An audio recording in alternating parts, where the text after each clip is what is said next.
kaliwat ka ng paglipana ng pekeng balita sa social media, mayroong panawagan si Representative Jay Kong Hoon para puksain ang naturang disinformation campaign.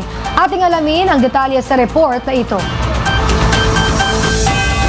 Hinimok ni Zambales Representative at House Special Committee on Bases Conversion Chairperson Jay Kong Hoon ang pamahalaan na magsampa ng criminal charges laban sa WUMAW o mga Pilipinong nagpapakalat ng pro-China propaganda. Ayon kay Kong Hoon, enabler ng foreign aggression at hindi lang basta troll ang mga Pilipinong WUMAW. Dahil dito dapat aniya maging criminally liable ang mga ito. Kabilang na ang pagsasampa ng kasong cyber libel, espionage, sedition at terorismo dahil sa banta nila sa soberanya ng Pilipinas. Ang salitang WUMAW ay nagmula sa Chinese phrase na WUMAW Dang o 50 Cent Party na tumutukoy sa binayarang individual para mag-post ng pro-government propaganda. Ayon kay Kong Hoon, hindi dapat pahintulutan ng pamahalaan ang sinumang Pilipino na maging mouthpiece ng mga dayuhan, lalo na't umiigting ang tensyon sa West Philippine Sea. Ang panawagan niya ay bunsod ng pagkumpirma ng National Bureau of Investigation